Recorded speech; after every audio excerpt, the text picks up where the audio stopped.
Hi guys, welcome back to our channel. Today I am going to be doing Day of the Dead Skulls on me and Cameron, and I apologize for my voice. I am still a little bit sick. So first I took this Ulta Illuminizing BB Cream, and I am testing out this oval brush, and I didn't really care for it.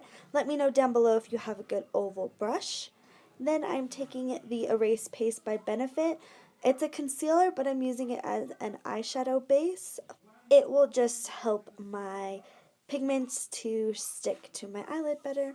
Then off camera, I mapped out how I wanted my skull to look. It's just easier for me to do it off camera. Then I started with my iMagic paint palette, and I took the black color and started filling in my nose.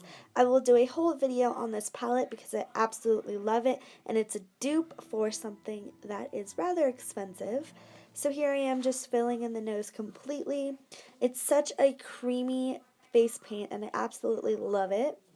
Then I am filling out my mouth line, and you could make this as thick or as thin as you wanted. I really just took my time with this part in order to get the best line that I could, and I struggled a little bit with the left side, as you can see here. Once I finished the mouth line, I started with my outer lines of the spider web on my forehead, just so I can get a better visual of how it's gonna look. And again, struggling with the left side. Really just take your time and making the lines connect, and make sure you're pulling the line all the way into your hairline so it looks more realistic. Then I am taking my Wet n Wild gel lip liner, and it's just in a shade of red, and I'm filling in the triangles on the bottom of my chin. And after that, I'm taking kind of like a half circle on the bottom of my chin, just so the triangles don't look like they are floating in the middle of my face. Unfortunately, my camera cut out, so you didn't get to see me do my mouth stitches. I made them in kind of like an arrow shape, and I also filled in the outline of the triangles on the bottom of my face and made the center line in my forehead spider web. I am taking the blackest eyeshadow that I had, which is in the shade Creep from the original Naked palette, and just filling in the sockets of my eye. I end up pulling the black all the way up to my eyebrow and using the tail of my eyebrow to shape how big I wanted the circle to be.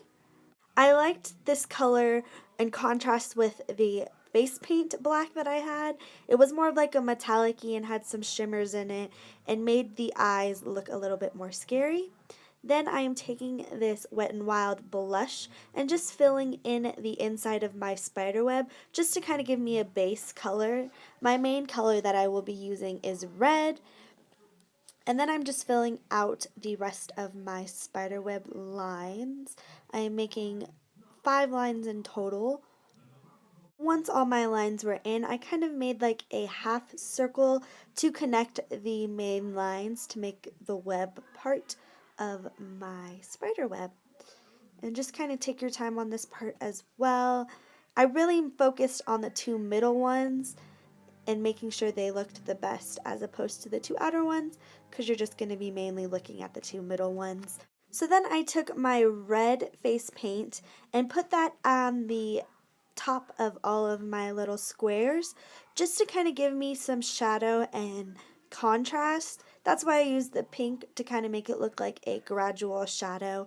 Then I took that gel eyeliner pen again and made the circles around my eye. I was kind of messy with this. I didn't make them all the same because, I don't know, I don't like having everything be exactly perfect, and it would have taken me forever to make sure all of them were the same width and length. And I tried to pull them a little bit higher on my nose just to make my nose look a little bit thinner on the bridge.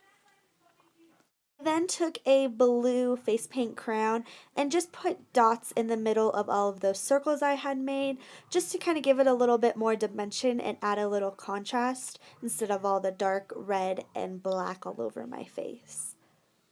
Then my last step was to add highlighter onto my cheekbones, and I didn't finish my mouth until later on because right now I'm going to get started on Cameron's look, and I didn't want to mess up my mouth if I was talking to him. So to start Cameron's look, I started with the white face paint, and I only did it in half of his face.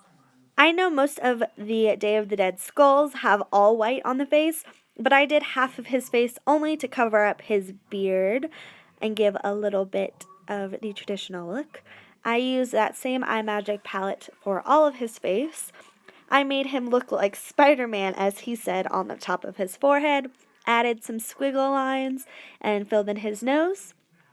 For his mouth, I did something a little bit different. I kind of made it look like a shadow instead of how I had made my mouth look. I drew on the teeth. His was obviously a lot quicker and easier to make because I had already had an idea. I used that same eyeshadow in his eyes as well. He didn't like this part. He doesn't like when I get close to his eyes. And that is it for our Day of the Dead tutorial. I hope you guys enjoyed it. Comment down below if you have any other ideas for us. Thank you so much for watching, and we will see you next time.